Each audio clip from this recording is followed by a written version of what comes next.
Now this is what you call a very well maintained graveyard. It is absolutely beautiful.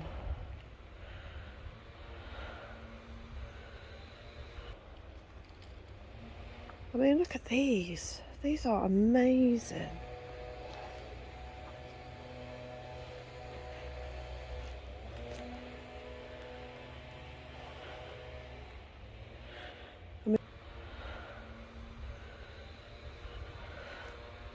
I know a lot of you say to me, oh, you get closer, you want to read the gravestones, but I kind of have this rule that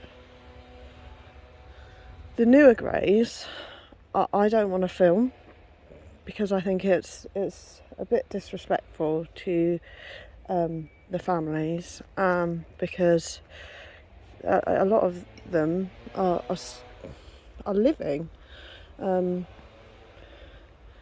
and probably don't want their families' headstones plastered all over the internet. So I try and stay away from, or blur out, or not get close to the newer graves. But the older ones, whilst being respectful, obviously, I do tend to get a closer inspection of.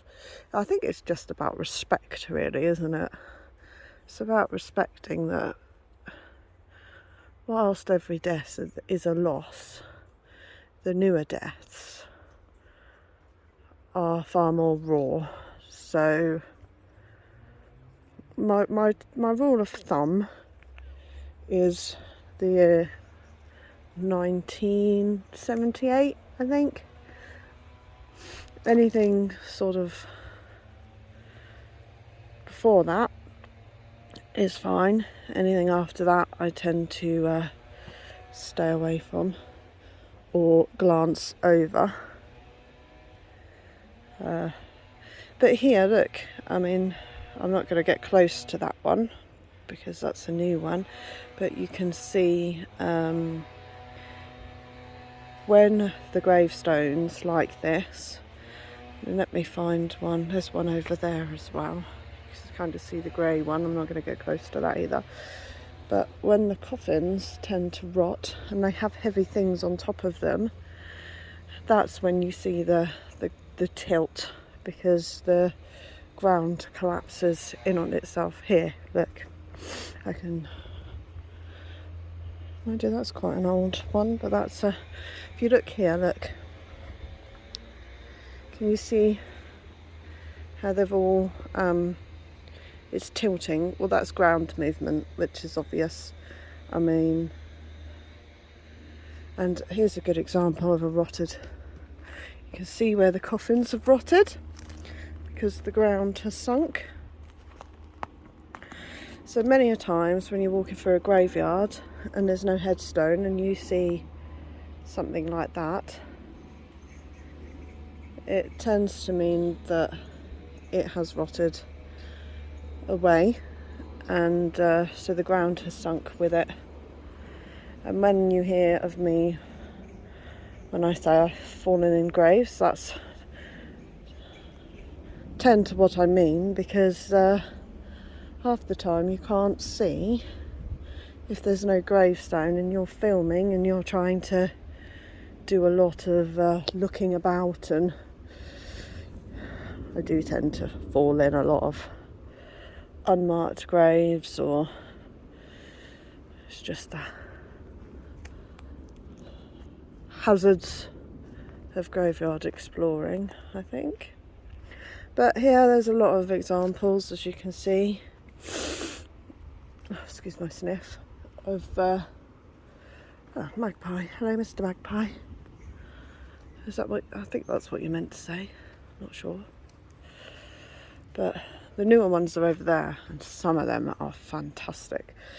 I'm going to see if I can video them, but I might blur out, if I get quite good at editing, I might blur out, see if I can try and blur out the names of people, because as you can see, people are still visiting their loved ones. So Let's be respectful, because this is a graveyard exploring is quite a touchy subject. There's an unmarked grave there, you see.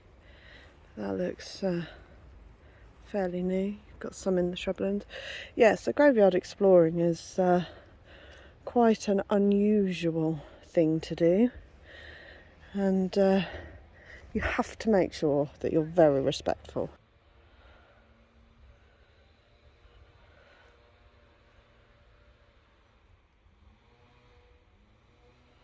I mean, if you look here, more unmarked graves. So I try not to, another unmarked grave there. Oh, there's a little cross in this one, look, so it's not quite unmarked. Yeah, I think if we're doing this sort of job, you have to have an element of respect. So my rule of thumb for doing this kind of thing is to not step on the graves where possible. I don't step on them to get a good shot. I don't step on other people's to get a shot of someone else's. I try not to step if I can see there's an unmarked grave somewhere. I try not to step on it. And I try just to be as respectful as I can be, really. Be respectful that people are visiting their loved ones. Be respectful that there's a lot of sadness in here. But also, the quietness and the beautifulness is just, I love it. I know it's weird. There's another one there, look. I know it's weird.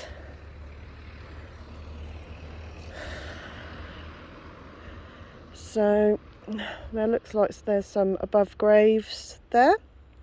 That line, that's very unusual to see in an English graveyard. Above ground burials are not common. We have the old Victorian ones, of course, but they kind of went out of fashion. And I mean, it's all to do with our water table. Our water table isn't very high in most parts. I'm not going to say that I know a lot about the water table, but I know in America above ground burials are more prolificent? No. Well, I don't know what the word is, but there are a lot more of them because of the high water table. So an underground burial would have to be in a enclosed concrete casket with the coffin inside.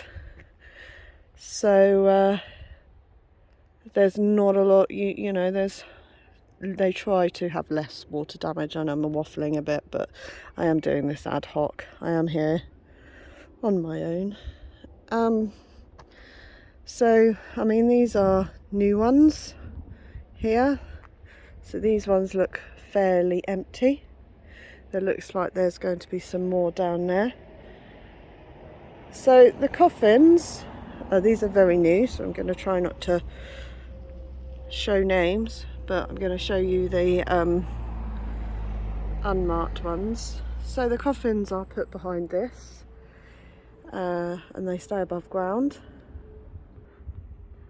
There are special drainages in the back of these, because I know I'm pointing it a bit high, but down below there are quite a few new ones. So there are drainages behind these.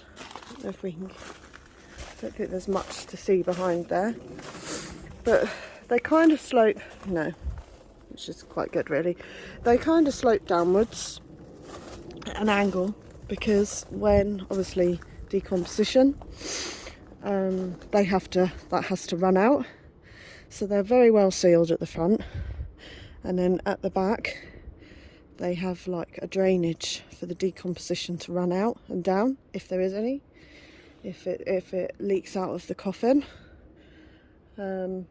I'm not saying that it leaks out all the time. It depends on what sort of process they've been through before they've been put in there. Maybe that's another video I can do. So yeah, go stop talking now because there's people. So this is a mausoleum where the coffins are placed inside the mausoleum. There's nothing to see in there. These are all new, so we're going to skip along these. I know you hate that, but these are all very new ones with a lot of pictures on. So we're just going to take a brief look at this because this is quite unusual for, like I said, for England. But it's also down to religion, I think. You know, this is a very multicultural. Excuse the aeroplane. We are above the. We are in London. We are above the airports and everything. So yeah, it is all down to religion. A lot of people don't want to be under the ground.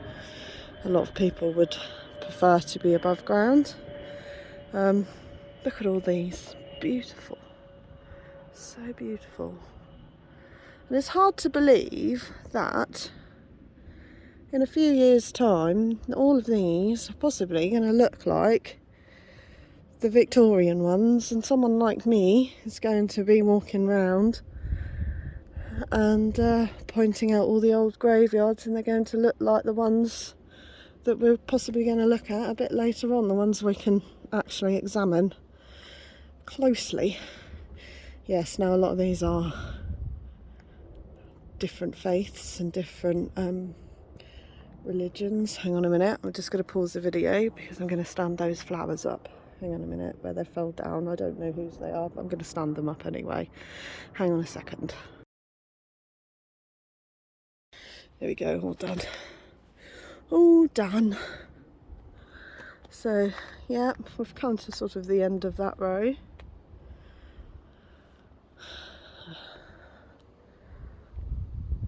I know it may seem a bit silly as a new burial there, look. Brand new one. I know it may seem a bit silly, and a lot of people wouldn't possibly think about standing up flowers, but if that was my loved one, there's another new burial over there, there's lots in here. If that was my loved one, I would hope someone would come along and refresh it if things had blown over. This is very beautiful, lots of flowers and bright, and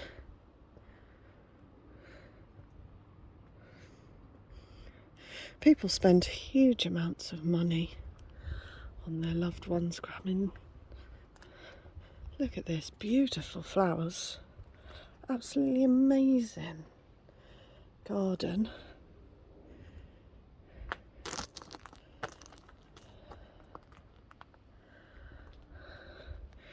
Right, I'm going to, I want to show you that one over there, but I need to make sure that